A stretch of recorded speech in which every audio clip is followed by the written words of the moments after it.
Before we begin, I want to say this with care. Please try not to watch this story just to judge, mock, or tear someone down. Behind every headline is a real human being, a real family, real pain, and real consequences. And sometimes, the loudest people in the room are actually the ones hurting the most. Now, with that said, what happens when a child grows up with money, cameras, fame, protection, and attention, but not enough direction? What happens when the world claps for the family name, but nobody truly stops the pattern that keeps getting worse? And what happens when love becomes defense instead of discipline? Because this story is not just about one arrest. It is not just about one argument. It is not just about a spoiled celebrity kid acting out. This is a story about a family that the public has watched for years. A story about double standards. A story about warning signs. And a story about a young man named King Harris, who many people believe is not simply misunderstood, but dangerously out of control. And the hardest part, a lot of people believe the signs were there all along. So let's talk about it. King Harris was not raised in private. He did not grow up quietly in the background like most children do. He grew up in front of cameras, inside a famous family, with millions of eyes watching him from a very young age. People did not just know his parents. People knew the household, the energy, the arguments, the personalities, and the way the family moved. That matters, because when children grow up in public, the world doesn't just remember their success. It also remembers their patterns. And over time, many people began to feel like King was becoming the child in the family who kept moving closer and closer to trouble. Not because of one moment, because of many moments. Moment after moment, incident after incident, excuse after excuse. And eventually, people stopped seeing isolated mistakes and started seeing a pattern. One of the biggest reasons this conversation became so serious is because of what happened in October 2024. Police in Georgia reportedly pulled over a BMW after it nearly hit a police cruiser coming out of a gas station. The driver was King Harris, the son of T.I. and Tiny. According to the account in the transcript, officers said they smelled marijuana, noticed a firearm on his hip, ran his information, and found an active bench warrant connected to earlier charges, including speeding, driving on a suspended license, and a DUI-related case after he failed to appear in court. He was arrested and later released. Now stop there for a second. That is not a small headline. That is not one little misunderstanding that people can just brush away. That is a serious situation. A near collision with police. A gun. A warrant. Missed court. Marijuana in the car. And a young man already under public scrutiny.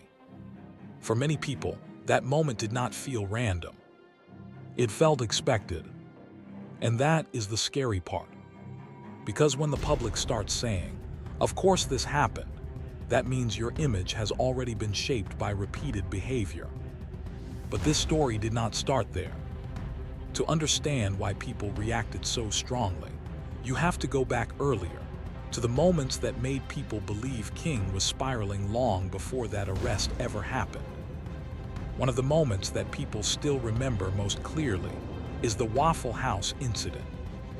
He was still young, still a teenager, and what should have been a small complaint over food turned into a public scene.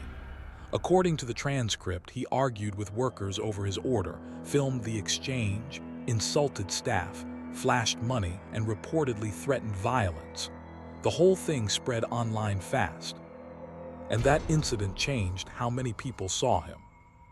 Because this was not framed like a confused kid who lost his temper one time. To many viewers, it looked like arrogance. It looked like entitlement. It looked like somebody who believed normal rules did not apply to him. And the public reaction was strong for a reason. People can forgive mistakes. People can forgive a bad day. People can even forgive a teenager being immature.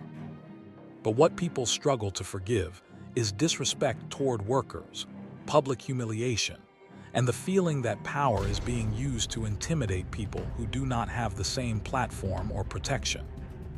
That is when many started asking a harder question. Is King just acting out, or has he been allowed to act this way for too long? And that question leads to the heart of the whole story. The parenting.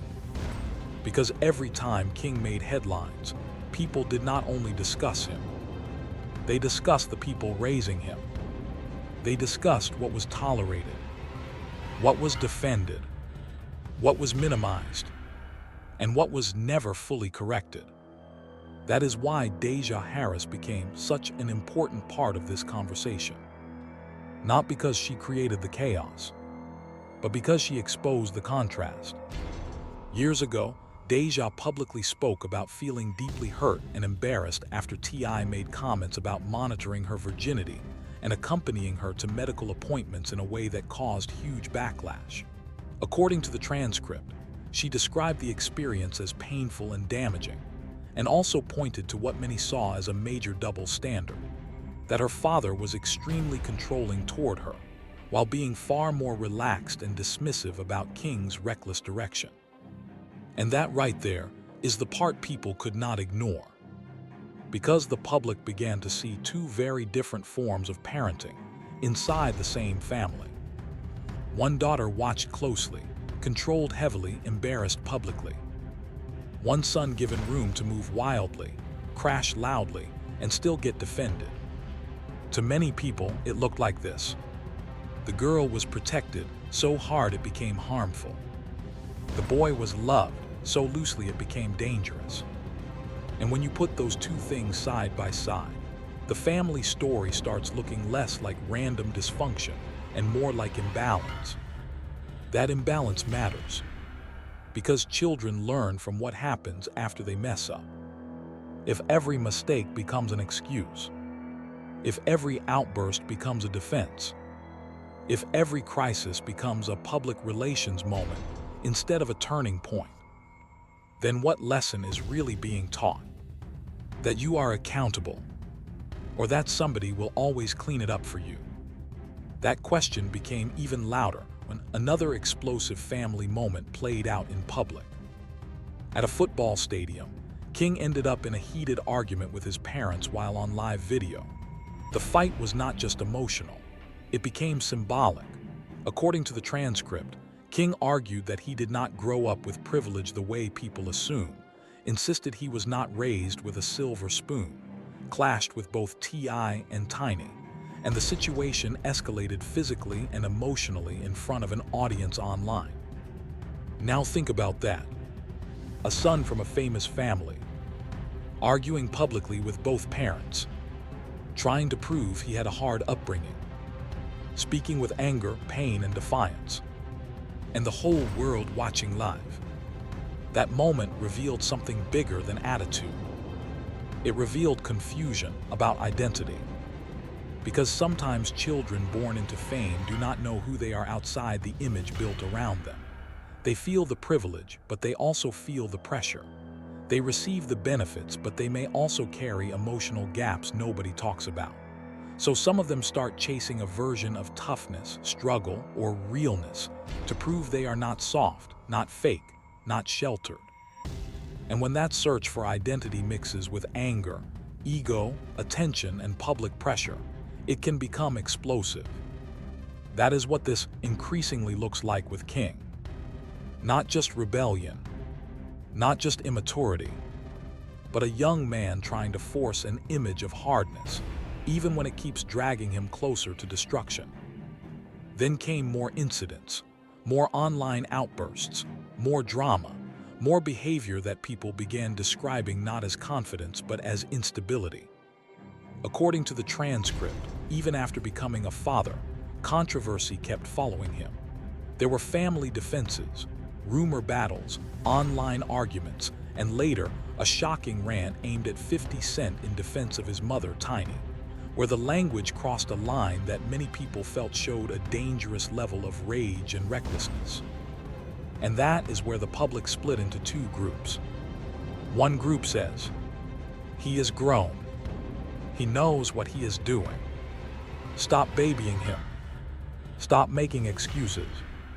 He needs consequences." The other group says, "Look deeper. This is not just a bad kid. This is a hurt young man.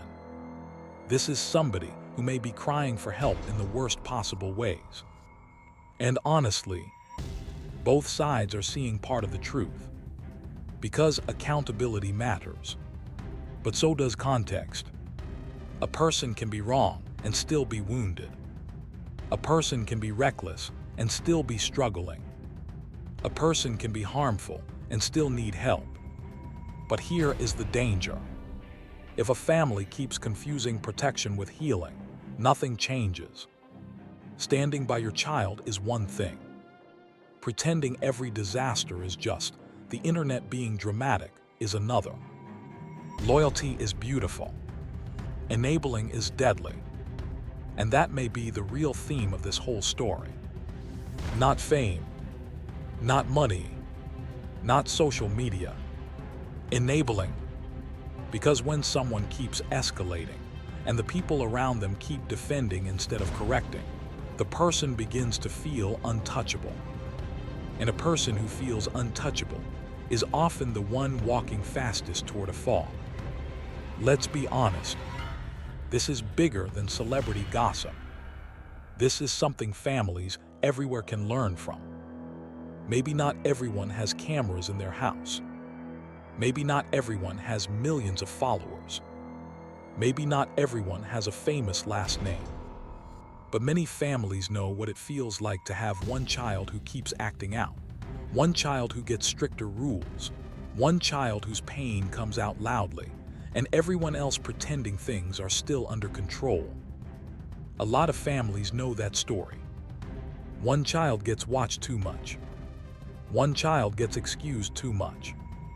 And years later, everybody wonders how things got this bad. That is why this story hits people so hard. Because it feels famous, yes, but it also feels familiar. And maybe the saddest part of all is this. A lot of the signs were not hidden. They were public. The anger was public. The disrespect was public. The conflict was public. The legal issues were public. The family tension was public. The cries for attention were public. This was not happening in silence. Which means the real question is no longer, did anyone see it coming? The real question is, why didn't anything truly change? Was it fear? Was it image management? Was it denial? Was it guilt? Was it love handled the wrong way? Maybe it was all of it. And now here we are, with a young man whose story keeps pulling people into the same uneasy conclusion. He may not be at the end of the road, but he is walking too close to the edge. And that is why people keep bringing up Deja. Because her words exposed more than a family disagreement. They exposed a system inside the home. A system where control and freedom were not given fairly. A system where one child felt smothered and another seemed uncontained. A system where family defense may have replaced family correction. And when children grow up in that kind of imbalance, the damage can look very different on each side. One child becomes quieter, smaller, more hurt inside. Another becomes louder, harder, more reckless outside. Both are suffering, just in different ways. So what happens next? That is the part nobody knows. King is still young. And youth means there is still time. Time to grow. Time to reflect. Time to break the pattern. Time to become a better father. Time to stop performing toughness and start choosing wisdom. Time to realize that being feared is not the same as being respected. Time to understand that defending your family does not mean destroying yourself in the process. But time alone does not save people. Change does. Real change. Quiet change. Hard change. The kind of change that does not happen on Instagram Live. The kind that does not come with captions, flexing, or dramatic speeches. The kind that happens when someone finally tells the truth. I need help. I am angry. I am lost. I keep making the same mistakes. This is not working. Something has to change. That kind of honesty could save a life. Because if nothing changes, then every new incident will feel less shocking and more inevitable. And when a life starts feeling inevitable in the wrong direction, that is when things become truly frightening. This is why the story keeps holding people's attention. Not because people enjoy seeing a celebrity family struggle, but because many feel like they are watching a countdown in real time. A countdown toward prison. A countdown toward deeper family fracture. A countdown toward a moment that no apology, no caption, and no public defense will be able to undo. And maybe that sounds harsh, but sometimes harsh truth is kinder than soft denial. Because denial lets people sink, while everyone keeps smiling for the cameras. Truth gives at least one chance to turn around. So what is the lesson here? It is simple. Love is not enough if it has no boundaries. Protection is not enough if it has no honesty. Money is not enough if it cannot buy wisdom. Fame is not enough if it only makes the fall more public. And parenting is not just about loving your children when they are hurt. It is also about stopping them when they are becoming dangerous to themselves. That is the lesson. Not just for celebrities, for everyone. Because a child does not only need affection. A child needs correction. A child needs truth. A child needs structure. A child needs somebody strong enough to say, I love you too much to keep pretending this is okay. And maybe that is the sentence this whole story has been missing. I love you too much to keep pretending this is okay. If that sentence had more power in families, maybe fewer lives would drift this far before people finally called it what it is. A crisis, not a phase, not content, not clout, not just how he is. A crisis. And crises do not get solved by defending the image. They get solved by confronting the reality. So in the end, this story is not really asking whether King Harris is misunderstood or out of control. It is asking something deeper. Can a person raised in public ever stop performing long enough to face himself in private? Can a family known for standing together also learn how to stand for the truth? Can love become accountable before tragedy forces it to? That is the real question. And until that question is answered with action, not just words, the headlines will keep coming. Different day, different clip, different argument, same pattern. But patterns can be broken. That is the hopeful part. Not everybody who goes down a bad path stays there forever. Not every angry young man is finished. Not every family story has to end in disaster. People can change. Families can heal. Pride can soften. Truth can enter. And sometimes the very people everyone has given up on are the ones who shock the world by finally growing up. But only if they choose it. Only if the people around them choose it too. So maybe instead of asking, what is wrong with him? A better question is, who is finally going to love him enough to stop protecting the pattern? That is where healing begins. And that is where this story, if it is ever going to change, must begin too. If this story made you think, let me know in the comments. Do you believe King Harris is simply reckless? Or do you think this is the result of years of family imbalance and poor accountability? And more importantly, Where do you think the real responsibility starts? With King, with the parents, or with both? If you want more deep, human-centered breakdowns told with clarity and real emotion, subscribe, like, and share this video. Because some stories are not just about drama. They are warnings. And sometimes, the warning comes long before the fall.